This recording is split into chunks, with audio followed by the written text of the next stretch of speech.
Collins, and I am going to talk about diffusion of innovation theory for my final project.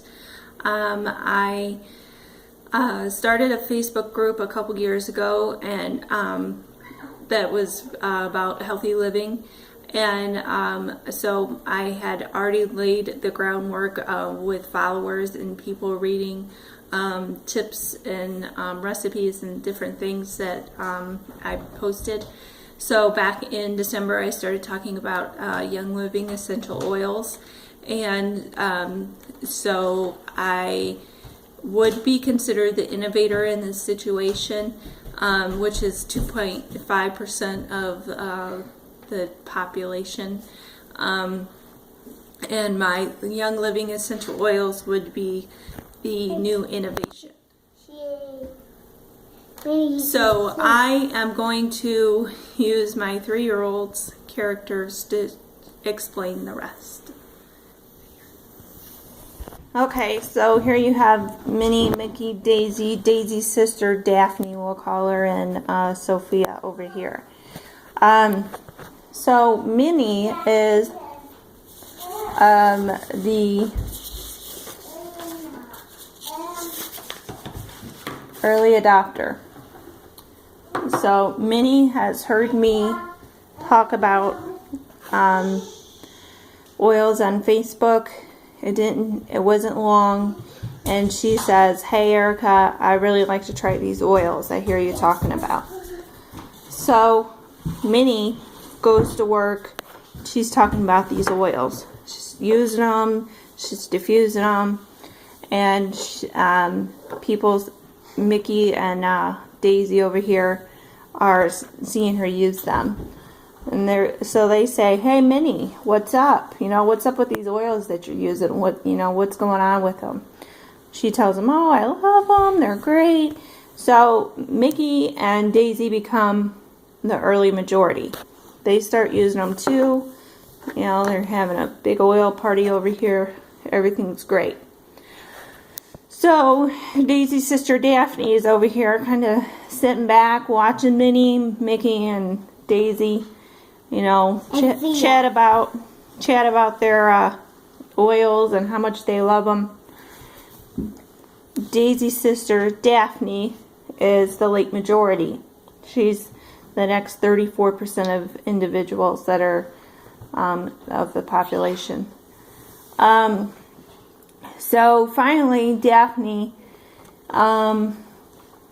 she's kind of cautious, kind of skeptical.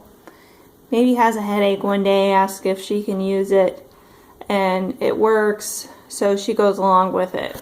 She joins in their oil party. So then you got Sophia over here in the background. It's been a couple years. She might find some medicine at Walgreens that says it has some peppermint in it or something for her headache. It's around for quite some time. She thinks, I don't know. She's the last 16% of the population. She's the laggard. So finally, after about 5 years, she finally accepts the oil as a form of therapy for her headaches. So we got all these guys here. So anyway, Facebook has helped me create the knowledge of the oils, but my personal stories and videos are what have influenced Minnie, Mickey, Daisy, Daphne, and Sophia to adopt or reject the idea of using the oils. So the communication brings the knowledge of the oils. It allows people to form an attitude, and then they decide to adopt or reject the oil. And then they implement the new idea, and they confirm their decision based on the results. Relative advantage is, you know, when this idea of the oil supersedes, oh, thank you, Eliana. It supersedes what is out there now. So the oil, let's say this is peppermint oil, this is going to supersede the idea of, let's say, Tylenol, because it works just the same and there's no side effects. The compatibility would be, it's a natural remedy. It's not exactly a new idea. People have been using essential oils for years. And then the complexity would be, is this oil difficult to use? Is it just as easy to use the oil as it would be to pop 2 Tylenol?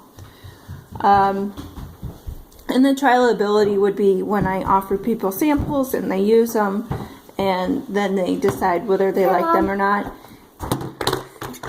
Thank you, Eliana. We didn't need a ship. And then the observability would be like Daphne here. She's observing all her friends using them, and then she decides. So I think that about explains diffusion of innovation theory. Yeah, that's about it. So thank you very much.